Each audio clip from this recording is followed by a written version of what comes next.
Hello viewers, এখন আমরা দেখব অ্যাডোবি ইলাস্ট্রেটরের মাধ্যমে কিভাবে একটি বার্থডে কার্ড ডিজাইন করা হয়। তো বার্থডে কার্ড ডিজাইনের আগে আমরা প্রথমে একটি বার্থডে কার্ডের ব্যাকগ্রাউন্ড তৈরি করে নেই। ব্যাকগ্রাউন্ড তৈরির জন্য আমরা প্রথমে এখান থেকে দেখেন রাউন্ডেড রেক্ট্যাঙ্গেলটা নেব, নিয়ে আমরা এখানে একটি রাউন্ডেড রেক্ট্যাঙ্গেল তৈরি করি। আচ্ছা, সিলেকশন টুল দিয়ে আমরা অবজেক্টের মাঝখানে নিয়ে আসি এই রাউন্ড। ওকে, দেন এখান থেকে আমি এলিপস টুলের মাধ্যমে এলিপস টুল নিলাম। আমি ব্যাকগ্রাউন্ড কালারটা অমিট করে দেই, স্টক কালারটা নিয়ে কাজ করি, ফিল কালারটা অমিট থাক। ওকে, এই বৃত্তাকার এখান থেকে আমি অল্টার প্রেস করে এটাকে কপি করব, কপি করে এখানে নিয়ে আসি। তারপর আবার একটি দেন এটাকে এখানে বসিয়ে দিয়ে আমরা সিলেকশনের মাধ্যমে এটাকে সিলেক্ট করি, এটাকেও করি। এটা দুই সাইড থেকে আমরা সিলেকশন দিয়ে একটু বাড়িয়ে নিয়ে আসি এই দিকে। আচ্ছা, আপনার যে এরকম ভাবে কার্ডটা ডিজাইন করতে হবে সেটা না আপনি আপনার মন খুশি মতো করতে পারেন। জাস্ট আমি ডেমো আকারে আমি দেখাচ্ছি এই কাজগুলো।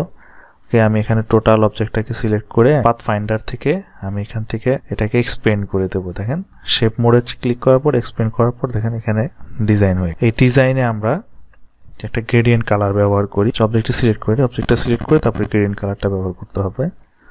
আচ্ছা, এখানে আমাদের দেখেন গ্রেডিয়েন্ট বক্স আছে।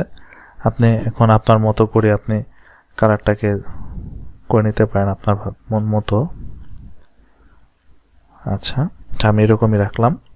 তো আমাদের একটি মোটামুটি ভাবে একটি ব্যাকগ্রাউন্ড তৈরি হয়ে গেছে। ব্যাকগ্রাউন্ডটা আমরা অবজেক্ট থেকে লক অপশনে গিয়ে লক করে নিই, ফিল কালারটা অমিট করে দিয়ে স্টক কালারটা নিয়ে কাজ করব। তো এখানে আমি পেন টুলটা নেই, পেন টুলের মাধ্যমে আমি এইখান থেকে এই বরাবর একটি অবজেক্ট তৈরি করি, এরকম টাইপের একটা অবজেক্ট। আচ্ছা, দেন আমি এখানে টাইপ টুল থেকে আমি এখান থেকে টাইপ অনে পাথ টুলটা ব্যবহার করব। এই পয়েন্টটাতে আমি মাস পয়েন্টটাতে এখানে রাখি, এখানে লিখি আমি ক্যাপস লক করে হ্যাপি বার্থডে। এই অংশটাকে সিলেক্ট করে আমরা এখান থেকে ক্যারেক্টারে যাব। ক্যারেক্টার থেকে আমরা এখান থেকে ফন্ট সাইজটা বড় করে নেই।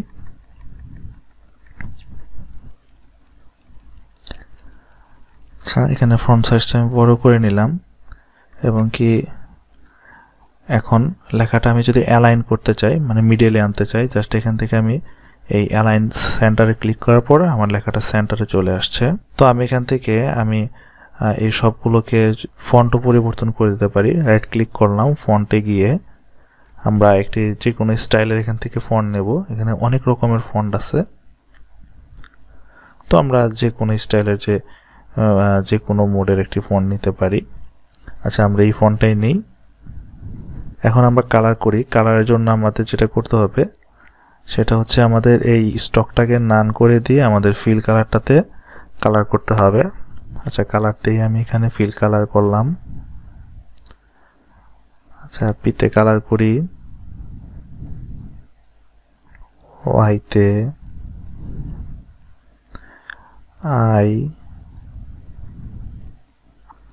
টি।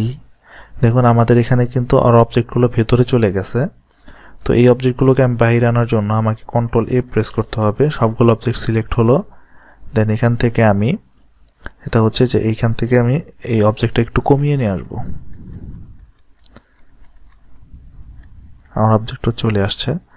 আচ্ছা, এখানে আমি ডিটাকে এখন কালার করি ওয়াই। আচ্ছা, এটাকে একটু রেড কালার করে দিই। আচ্ছা, এইভাবে আমরা বিভিন্ন অক্ষর কালার করলাম। তো কালার করার পর আমরা এখান থেকে ইলিপস টুলের মাধ্যমে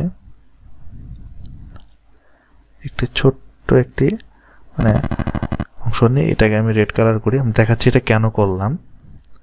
আচ্ছা, তার আগে আমরা অবজেক্টটা সম্পূর্ণ সিলেক্ট করি। আচ্ছা, এই অবজেক্টটাকে আমরা যদি এখন যদি এই লেখাগুলোকে আমি আলাদা আলাদাভাবে যদি অ্যাঙ্কর পয়েন্টগুলোতে ধরে ধরে কাজ করতে চাই, তো তার জন্য আমার যেটা করতে হবে, আমি এর আগে টিউটোরিয়াল দেখিয়েছি, সেটা হচ্ছে যে রাইট ক্লিক করার পর এখানে ক্রিয়েট আউটলাইন করতে হবে। আউটলাইন করার পর আমাদের অ্যাঙ্কর পয়েন্টগুলো চলে আসবে এবং এই লেখাগুলো গ্রুপ আকারে চলে আসবে। এখন যদি আমি আনগ্রুপ করে দেই, দেখুন আমি একটা একটা করে অবজেক্ট ধরতে পারছি। দেন এখান থেকে আমি গ্রুপ সিলেকশন টুলের মাধ্যমে আমি এই অংশটাকে গ্রুপ সিলেক্ট করে টেনে একটু ছোট করে দেব,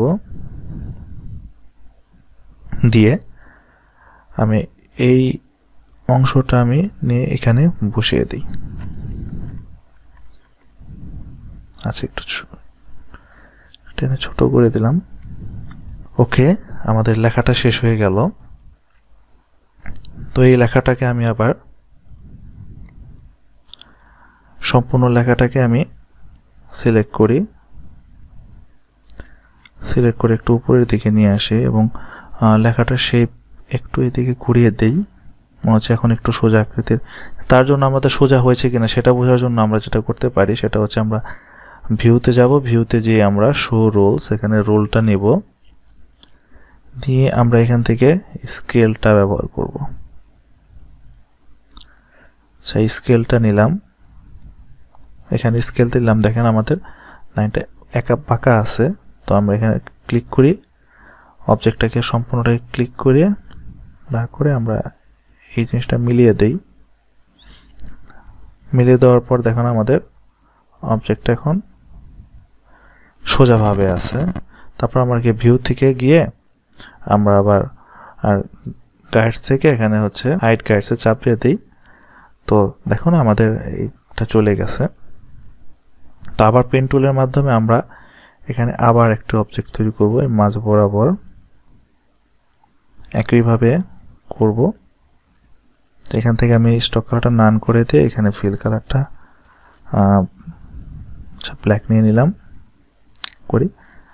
এখানে আমাদের যে হ্যাপি বার্থডে লেখার পর টু ইউ কথাটুকু লেখার জন্য আমরা এই নিচের মোডটা সিলেক্ট করলাম, এখানে ক্লিক করে টু ইউ কথাটা লিখি। আচ্ছা, এখন কালার করে দিই। তো কালার করার জন্য আমাদের যেটা করতে হবে, আমার এখান থেকে স্টক কালারটা অমিট করে দিয়ে আমাদের ফিল কালারটা নিয়ে আসতে হবে। তো ফিল কালার থেকে আমি এখানে কালার করি,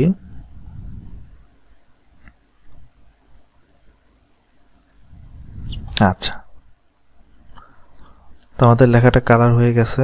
তো আমরা এই বরাবর এটাকে নিচে টেনে আনি। এখন আমরা সম্পূর্ণ অবজেক্টটাকে সিলেক্ট করব, সিলেক্ট করে কন্ট্রোল জি প্রেস করে আমরা লেখাটাকে গ্রুপ করে নেব। আমাদের লেখাটাও গ্রুপ হয়ে আছে। তো এখন সিলেক্ট করে কন্ট্রোল সি প্রেস করব, তারপর কন্ট্রোল বি প্রেস করার সাথে সাথে আমার এই ব্যাকগ্রাউন্ডে আরেকটি অবজেক্ট তৈরি হয়ে গেছে। আচ্ছা, এখন আমরা এটা বোঝার জন্য আমরা এই কালারটা নিয়ে আমরা এখান থেকে এটাকে স্টকটা নান করে দিই এবং কি এই কালারটা এটা নেব, নিয়ে এখান থেকে আমরা এটার ওয়াইডটা বাড়িয়ে দিতে থাকি। তো আমাদেরকে এটার সাইড দিয়ে আলাদা একটি শেপ চলে আসছে। এখন আমরা এখান থেকে স্টার টুল নিয়ে এখানে কিছু স্টার তৈরি করে দেই। তারপর আমরা উইন্ডো থেকে স্যাম্পল লাইব্রেরিতে যাব, এখান থেকে স্যাম্পল নানি কিছু,